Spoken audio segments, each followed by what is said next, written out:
Hello class, I'm back, and I realized over the next 2 days you're going to be working on your projects. So I thought I would kind of reiterate some of the important parts of what's needed to do a successful project. When you write a paper, the most important thing to focus is on the hypotheses. So the first thing that you want to do is develop a hypothesis that has meaning. In other words, what is it that you're trying to do?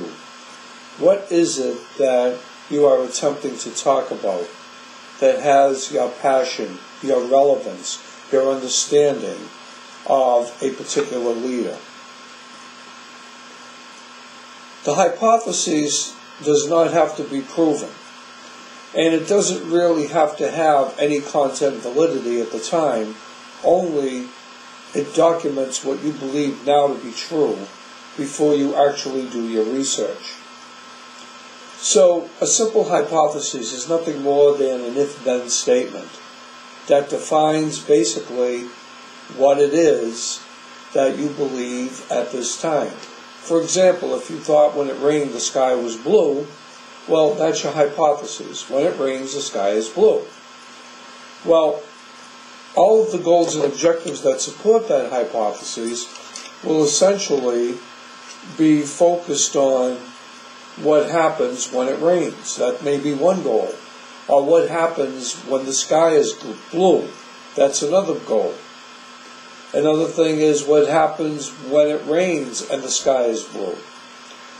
And each one of those goals is going to be supported by substantive research.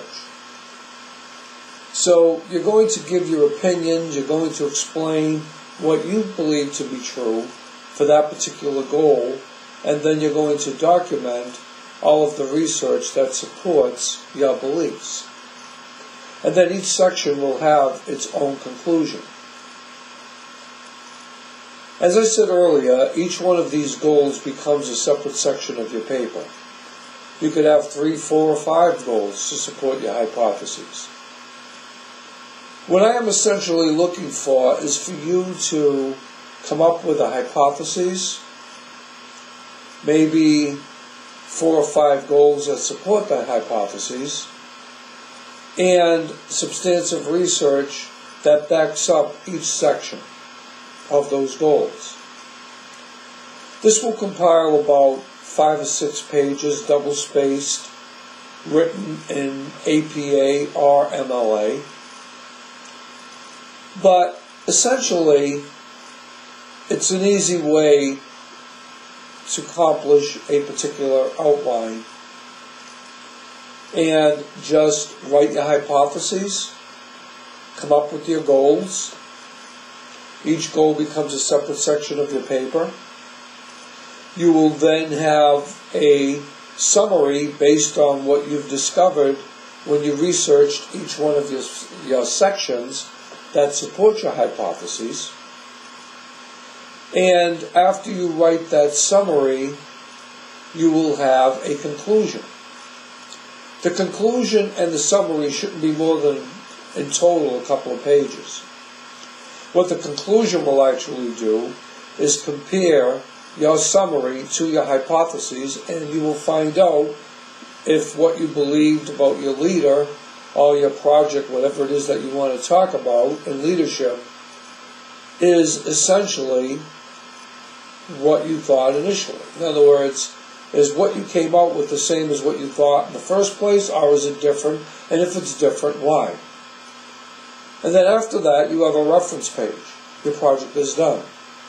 So to make it really look professional, what I would do is, after I developed my hypotheses and came up with my goals and objectives, I'd come up with the title. It might be, Gandhi was a very successful or not a very successful leader for the following reasons. You may even want to have a little abstract or an introduction prior to going into each section, but that's up to you. It's not mandated. So, having said all that, I don't think that your project will be that much of a big deal as far as format and research. Just think of what you do in your work every day. You basically format, research your daily encounters. And you may summarize or recapitulate at the end of the week, of the quarter, or even the year. So, don't sweat it. As they said, don't sweat the small stuff. So I hope this was a little bit helpful to you. And again, if you have any questions, feel free to reach out at any time. John, OASI, at Comcast.net. Thank you.